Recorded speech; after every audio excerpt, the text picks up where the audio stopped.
বিলের নাম বগুড়া বিশ্ববিদ্যালয় বিল 2026।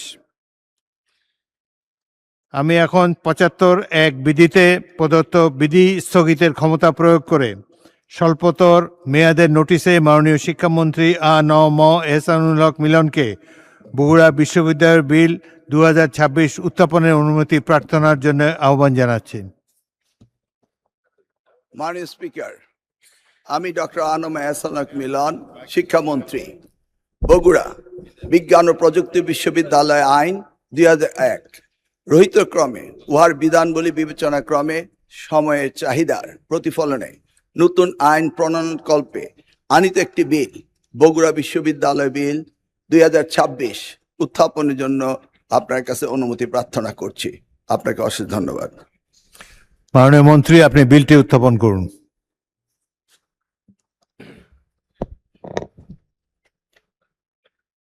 আমি ডক্টর ম এহসানুল হক মিলন, শিক্ষামন্ত্রী, বগুড়া বিজ্ঞান ও প্রযুক্তি বিশ্ববিদ্যালয় আইন 2001 রহিত ক্রমে উহার বিধানাবলী বিবেচনা ক্রমে সময়ের চাহিদার প্রতিফলনে নতুন আইন প্রণয়নকল্পে আনিত একটি বিল বগুড়া বিশ্ববিদ্যালয় বিল 2026 উত্থাপন করিলাম।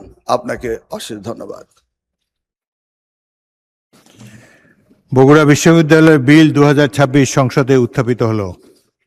সংসদের সামনে প্রশ্ন হচ্ছে, বগুড়া বিশ্ববিদ্যালয় বিল 2026 পরীক্ষাপূর্বক 3 বৈঠক দিবসের মধ্যে সংসদে রিপোর্ট প্রদানের জন্য আইন, বিচার ও সংসদ বিষয়ক মন্ত্রণালয় সম্পর্কিত স্থায়ী কমিটিতে প্রেরণ করা হোক।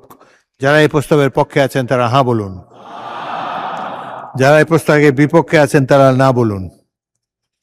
আমার মনে হয় হ্যাঁ জয়যুক্ত হয়েছে, হ্যাঁ জয়যুক্ত হয়েছে, হ্যাঁ জয়যুক্ত হয়েছে। অতএব বিলটি আইন, বিচার ও সংসদ বিষয়ক মন্ত্রণালয় সম্পর্কিত স্থায়ী কমিটিতে প্রেরিত হলো। মাননীয় সদস্যবৃন্দ, বিলটির উপর জনমত যাচাইয়ের প্রস্তাব দিয়েছেন কয়েকজন মাননীয় সদস্য, তাদেরকে আমি আহ্বান জানাবো। আমি একটু পেছনে যাচ্ছি। মাননীয় সদস্যবৃন্দ, এই বিলটির উপর জনমত যাচাইয়ের প্রস্তাব দিয়েছেন নিম্নলিখিত সদস্যবৃন্দ: জনাব শাহজাহান চৌধুরী, চট্টগ্রাম 15, GM নজরুল ইসলাম, সাতক্ষীরা 4, রুমিন ফারহানা, ব্রাহ্মণবাড়িয়া 2, মোহাম্মদ আব্দুল গফুর, কুষ্টিয়া 2, শেখ মুজিবুর রহমান ইকবাল, কিশোরগঞ্জ 5, মোহাম্মদ কামরুল হাসান, ময়মনসিংহ 6, আব্দুল আলিম, বাগেরহাট 4, আমির হামজা, কুষ্টিয়া 3, মোহাম্মদ আলী আসগার, পাবনা 3, আল ফারুক আব্দুল লতিফ, নীলফামারী 2, মোহাম্মদ রাশেদুল ইসলাম, রাশেদ, শেরপুর 1, মোহাম্মদ আফজাল হোসেন, কুষ্টিয়া 4, মোহাম্মদ জহিরুল ইসলাম, চট্টগ্রাম 16, মোহাম্মদ আব্দুল সত্তার, নীলফামারী 1, মোহাম্মদ রুহুল আমিন, চুয়াডাঙ্গা 2, মোহাম্মদ মাসুদ পারভেজ, চুয়াডাঙ্গা 1 এবং মাসুম মুস্তফা, নেত্রকোনা 5। এখন আমি নোটিশদাতা মাননীয় সদস্যগণকে তাদের প্রস্তাবের পক্ষে বক্তব্য রাখার জন্য আহ্বান জানাচ্ছি। অর্থাৎ বাছাই কমিটির প্রস্তাবটা দেবেন এবং সাধারণ নীতি সম্পর্কে বলবেন। সময় 2 মিনিট। প্রথমেই আহ্বান জানাচ্ছি জনাব শাহজাহান চৌধুরী, চট্টগ্রাম 15। 2 মিনিট। মাননীয় স্পিকার, আপনাকে অসংখ্য ধন্যবাদ। পাবলিক এক্সামিনেশন অপেন্স অ্যামেন্ডমেন্ট বিল 2026, এটা আসলে অত্যন্ত একটা সুন্দর বিল। আমাদের মাননীয় মন্ত্রী ডক্টর এহসানুল হক সাহেব, মাননীয় মন্ত্রী মহোদয়, 4 দলীয় জোটের আমলে যখন বিশেষ করে তৎকালীন সময়ে নকলের উৎসব হতো, প্রশ্নপত্র ফাঁস হতো এবং পরীক্ষা কেন্দ্রে একটা হসপস অবস্থা হতো, তখনকার দিনে উনি অত্যন্ত বলিষ্ঠ পদক্ষেপ গ্রহণ করে, তখন উনি স্টেট মিনিস্টার ছিলেন, তখন শিক্ষামন্ত্রী ছিলেন ডক্টর উসমান ফারুক, তৎকালীন মন্ত্রী মহোদয়। তখন উনি নকল প্রতিরোধ করেই সারা বাংলাদেশে নকলবিহীন পরীক্ষার নজির স্থাপন করেছিলেন 4 দলীয় জোটের আমলে, যখন মাননীয় প্রধানমন্ত্রী বেগম খালেদা জিয়া ছিলেন। আজকে উনি বিলটা এনেছেন, এটার সাথে সম্পর্ক হলো স্টুডেন্ট যারা প্রশ্ন করেন তারা, আর যারা প্রেসে থাকেন তারা, আর পরীক্ষার হলে যারা ডিউটি করেন ওনারা। এরপরে হচ্ছে পাবলিক যারা পরীক্ষার কেন্দ্রে এসে উপস্থিত হয়ে 144 অমান্য করে একটা হসপস অবস্থার সৃষ্টি করেন ওনারা। তো আজকে এই বিলটাতে উনি এই সব কিছুকে কভার করেছেন, কিন্তু শাস্তি যেটা দিয়েছেন আর স্টুডেন্টদের উপরে উনি যেটা শাস্তির বিধান করেছেন, কিন্তু যারা পরীক্ষার হলে থাকবেন আর প্রশ্নপত্র যারা আউট করবে এবং তাদের শাস্তির ব্যাপারে আমি যতটুকু পড়ে দেখেছি, যদি আমার ভুল না হয় মাননীয় মন্ত্রী, আমি টোটাল পড়ে দেখেছি ইংরেজিতে যেটা আপনি করেছেন। এইখানে আপনি নন বেলেবল সেকশন করেছেন আর 5 ইয়ার্স শাস্তির ব্যবস্থা করেছেন, কিন্তু এটা স্টুডেন্টদের ব্যাপারে করেছেন। বাট যারা পরীক্ষার হলে থাকবে আর যারা 144 অর্থাৎ আমাদের পরীক্ষার সীমা। মাননীয় সদস্য মোহাম্মদ আমির হামজা, কুষ্টিয়া 3। আসসালামু আলাইকুম। মাননীয় স্পিকার, আপনাকে ধন্যবাদ। The public examination offence amendment bill 2026 উত্থাপন করার জন্য মাননীয় মন্ত্রীকে ধন্যবাদ। বিলটি অত্যন্ত গুরুত্বপূর্ণ। বিলের বিশেষ করে 1 থেকে 14 পর্যন্ত আমি পড়ে দেখেছি। বিলের উদ্দেশ্য ও কারণের সাথে আমি নীতিগতভাবে একমত।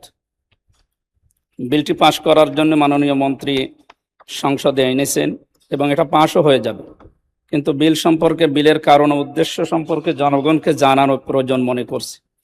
তাই আমি মনে করি বিলটি পাশ করার পূর্বে যেহেতু অনেক সময় আছে, এই সময়টা জনগণকে দেওয়া উচিত। সে কারণে আমি জনমত যাচাইয়ের জন্য কমিটিতে প্রেরণের প্রস্তাব নোটিশ করছি। বিগত সরকারের সময় দীর্ঘ সময় পাওয়ার কারণে, তাদের দীর্ঘ 17 বছরে ক্ষমতায় থাকার কারণে প্রতিটি সেক্টরকে তারা ধ্বংস করেছে, বিশেষ করে শিক্ষা ব্যবস্থাকে। এটা স্বাভাবিক অবস্থায় ফিরিয়ে আনতে হলে সময়ের প্রয়োজন। সে কারণে আমি মনে করি আগে শিক্ষার্থীদের শিক্ষা প্রতিষ্ঠানে গুরুত্ব দিয়ে পাঠদান করা, হঠাৎ করে শিক্ষার্থীদের উপরে চাপ দেওয়া আমার মনে হয় সমীচীন হবে না। মাননীয় শিক্ষামন্ত্রীকে আহ্বান জানাবো, বিশেষ করে নকল প্রতিরোধে এবং প্রশ্নপত্র ফাঁসে। আমার কুষ্টিয়ায় মেডিকেল বিশ্ববিদ্যালয়ের প্রশ্নপত্র ফাঁস আজ থেকে প্রায় 8 মাস আগে। এটা এখনো পর্যন্ত কোনো সুরাহ হয়নি। গত পরশুদিন আমি সিভিল সার্জন অফিস এবং ওখানকার যারা দায়িত্বে আছে তাদেরকে ডাক দিয়েছিলাম। ওনারা জানিয়েছে যে এর সাথে জড়িত আছে বিশেষ করে কুষ্টিয়ার অতিরিক্ত জেলা প্রশাসক এবং আরো কয়েকজনের নাম তারা জানিয়েছে। আমরা মনে হয় এই শাস্তিগুলো যদি ত্বরান্বিত করা হয় এবং কঠিনভাবে, বিলের 1 থেকে 14 পর্যন্ত, এর 9, 10, 11 এগুলো আরো কার্যকর করা। পরবর্তী বক্তা আল ফারুক আব্দুল লতিফ, নীলফামারী 2। মোহাম্মদ রাশেদুল ইসলাম রাশেদ, শেরপুর 1।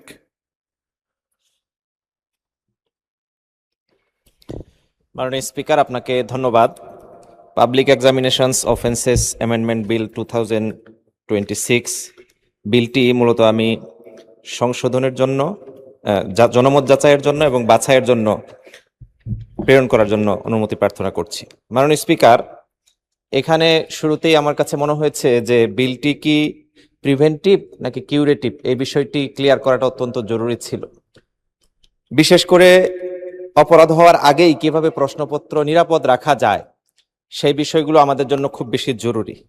এখানে নতুন করে যে সংশোধনীটি আনা হয়েছে, বিশেষ করে ডিজিটাল সেক্টরকে কেন্দ্র করে, তাহলে আমরা যেভাবে এখন প্রযুক্তির ক্ষেত্রে আগাচ্ছি, আজকে একজন মাননীয় সদস্য এআই সংক্রান্ত একটি গুরুত্বপূর্ণ বক্তব্য দিয়েছেন শুরুতে।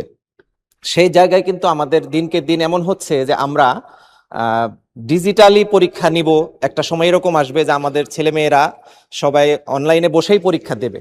সেই জায়গাগুলো আমরা কিভাবে বাস্তবায়ন করব, অর্থাৎ এনক্রিপ্টেড ডিজিটাল প্রশ্নপত্র ব্যবস্থা কি করে আমরা বাস্তবায়ন করব, মাল্টি ফ্যাক্টর অ্যাক্সেস কিভাবে নিশ্চিত করব, প্রশ্নপত্রের ডিজিটাল ট্র্যাকিং বা ওয়াটারমার্ক নিরাপত্তা অডিট কিভাবে হবে, এই বিষয়গুলো আমাদের জন্য খুব জরুরি হয়ে পড়েছে। পাশাপাশি এখানে আইনের সীমা পরিসীমা, বিচার ব্যবস্থা যেটা রাখা হয়েছে, শাস্তির বিধান, সেটা বাস্তবায়নের সময়সীমাটা নির্ধারণ করে দেওয়া হয়নি আইনে। পরীক্ষা গ্রহণকারী প্রতিষ্ঠানের জবাবদিহিতা কি, সেই বিষয়টিও এখানে আমার কাছে মনে হচ্ছে যে আরো বেশি স্পেসিফাই হওয়াটা জরুরি। এবং সব মিলিয়ে আমি বলতে চাচ্ছি যে যেহেতু সময় বাস্তবতার নিরিখে ডিজিটালাইজেশন হয়েছে ব্যাপকভাবে, এই বিষয়টি কোনোভাবেই অস্পষ্ট যেন না থাকে, তার জন্য যাচাই বাছাই হওয়া দরকার এবং জনমত যাচাই হওয়া দরকার। আপনাকে ধন্যবাদ জানাচ্ছি মাননীয় স্পিকার। আসসালামু আলাইকুম। মোহাম্মদ মাসুদ পারভেজ, চুয়াডাঙ্গা 1। মাননীয় স্পিকার, আপনাকে ধন্যবাদ। মাননীয় স্পিকার, যে আইনটি public examinations offences amendment act 2026 এই আইনের জনমত যাচাইয়ের জন্য আমি প্রস্তাবনা পেশ করেছি। তার সপক্ষে আমি বলতে চাই, মাননীয় স্পিকার, আমরা এখান থেকে যে আইন পাশ করি, কিন্তু দেশের জনগণ সেই আইন সম্পর্কে সঠিকভাবে ওয়াকিবহাল না থাকার কারণে এই অফেন্সগুলো প্রায়ই সংগঠিত হয়ে থাকে। আমরা বিভিন্ন সময় সংশোধন করে থাকি আইনের, এই আইনটি কঠিন করা হলো না সহজ করা হইলো, জনগণ এইগুলো জানতে পারে না, যার কারণেই জনগণ অজ্ঞ থেকে যায়, আইনের ব্যত্যয় ঘটতে থাকে। এই কারণে বৃহৎ বড় পরিসরের এই জনগোষ্ঠীকে সচেতন করার স্বার্থে প্রত্যেকটি আইন জনগণের কাছে যদি আমরা জনমত যাচাইয়ের জন্য পাঠাই এবং সেটা যদি সঠিক তার ব্যাখ্যা সব উপস্থাপন করতে পারি, তাহলে জনগণের ব্যাপারে সবার সচেতনতা বৃদ্ধি পাবে এবং এই আইন প্রতিপালনের ক্ষেত্রেও আমরা এর কার্যকারিতা লক্ষ্য করতে পারবো। মাননীয় স্পিকার, এই আইনটি উত্থাপন করার জন্য মাননীয় শিক্ষামন্ত্রীকে আমরা ধন্যবাদ জানাচ্ছি, কিন্তু পাশাপাশি মাননীয় স্পিকার, এটাকে একটু কঠিন করার জন্য আইনটি পাশ করা হলো না সহজ করার জন্য পাশ করা হলো, এটাও প্রশ্ন। মাননীয় স্পিকার, এখানে যে অপরাধগুলোর কথা লেখা ছিল, প্রথম যখন আইনটি পাশ হয় 1980-তে, তখন এখানে যেটা আমরা সেকশন 4-এ যে অপরাধের শাস্তি ছিল, যেখানে প্রশ্নপত্র ফাঁস বা প্রশ্নপত্র বিতরণের জন্য যে শাস্তি ছিল 10 বছর, সেটাকে কমিয়ে 5 বছর করে ফেলা হয়েছে। এখানে দেখা যাচ্ছে মাননীয় স্পিকার, সেকশন 8-এ যেখানে বলা হচ্ছে যে কেউ প্রক্সি পরীক্ষা দিলে সেখানে 10 বছর শাস্তির বিধান ছিল, সেটা কমিয়ে 5 বছর করে ফেলা হয়েছে। মাননীয় স্পিকার, যারা অফিসার্স লেভেলের আছে, যারা এর সাথে সম্পৃক্ত থাকে, তাদের শাস্তিকে সেখানে জায়গায় রাখা হয়েছে। মাননীয় স্পিকার, এটাকে কগনিজেবল করা হয়েছে, কিন্তু এটাকে নন বেলেবল করা হয় নাই। এই অবস্থা বিবেচনায় এইটা জনগণের জন্য কতটুকু পারফেক্ট হবে এবং এখান থেকে শিক্ষিত এবং মেধাবী জাতি গঠন হবে কিনা সেটা যাচাইয়ের জন্যই এটা জনমত জরিপ হওয়া প্রয়োজন। মাননীয় শিক্ষামন্ত্রী, আর 3 মিনিট পর আজান হবে, আপনি যদি 1 মিনিটে এর জবাব দিতে পারেন তাহলে মাগরিবের বিরতিতে যাওয়ার আগে আমরা বিলটা পাস করতে পারি। আপনি কি দীর্ঘ সময় লাগবে না 1 মিনিটেই জবাব দিতে পারবেন? শেষ করে দেব। ধন্যবাদ মাননীয় স্পিকার। আমি অত্যন্ত আনন্দিত যে এই মহান সংসদে প্রত্যেক মাননীয় সংসদ সদস্য, সরকারি এবং বিরোধী দলের সকলেই এই বিলটিকে সাদরে ওনারা গ্রহণ করেছেন এবং ওনারা আগামী বাংলাদেশ গড়ার জন্য সকলের অঙ্গীকার রয়েছে এবং সেই কারণেই এই বিলটিকে নিয়ে ব্যাপক আলোচনা ওনারা করেছেন। বিলটি মূলত 1980 সালে শহীদ রাষ্ট্রপতি জিয়াউর রহমান পাবলিক পরীক্ষা কিভাবে নিয়ন্ত্রিত করা যায় সেই সময়ে এই আইনটি তিনি করেছিলেন। সময়ের অনেক দিন গড়িয়ে যাওয়ার কারণে এই আইনটি এখন স্থবির হয়ে দাঁড়িয়েছে বিধায় আমরা এই আইনটি পুনরায় এনেছি। মাননীয় সংসদ সদস্যগণ বলছেন যে এটাকে যাচাই বাছাই করতে দেওয়া হোক। আসলে আইন একটি ছিল এবং পরিবর্তনের সাথে সাথে সামঞ্জস্য রেখে ডিজিটাল ক্রাইম বেড়েছে, সেই জন্য এগুলি করা হয়েছে। আমি সংক্ষিপ্তভাবে বলতে চাই, আমি নোট নিয়েছিলাম, প্রত্যেকেই ওনারা যা যা বলেছেন এই বিষয়গুলি কিন্তু এখানে গুরুত্ব সহকারে দেওয়া হয়েছে। তবে 10 বছর সাজা 5 বছর কমিয়ে আনা হয়েছে, সেটা সত্য, বাট বাকি সবগুলোই আপনাদের প্রত্যেকটি পয়েন্ট এখানে উল্লেখ করা হয়েছে। আন্ডার এজ জুবিনাইল হলে যেটা হয় সেটাও করা হয়েছে। সবকিছুই সুনিপুণভাবে আমরা চেষ্টা করেছি এটাকে ভালোভাবে উপস্থাপন করার জন্য। আমি আশা করব যাচাই বাছাই করে সময় আমরা কালক্ষেপণ না করে, আপনার কয়েকদিন আগেও একটি পরীক্ষার সময় 8 জন শিক্ষার্থীকে ঢুকতে দেওয়া হয়নি, অ্যাডমিট কার্ড দেওয়া হয়নি, আমরা সেগুলি ব্যবস্থা করেছি। এই আইনের কারণে যে ব্যক্তিকে আমরা অ্যারেস্ট করেছিলাম সে হয়তো আজকে বেল নিয়ে চলে আসছে। এই আইনটি যদি আজকে পাশ করা হয়, আগামীকাল থেকে এই আইনটি স্টিপুলেট করা হবে এবং আশা করছি এই যাচাই বাছাই ছাড়াই মাননীয় স্পিকার আপনি আজকে এই বিলটি অর্থাৎ পাবলিক এক্সামিনেশন অফেন্স অ্যাক্ট 1980 অধিকতর সংশোধন কল্পে আনিত বিলটি পাবলিক এক্সামিনেশন অফেন্সের অ্যামেন্ডমেন্ট বিল 2026 পাস করা হোক। মাননীয় স্পিকার, আপনাকে অশেষ ধন্যবাদ। ধন্যবাদ মাননীয় সদস্যবৃন্দ। আমি এখন বিলটির উপর জনমত যাচাইয়ের প্রস্তাবগুলো ভোটে দেব।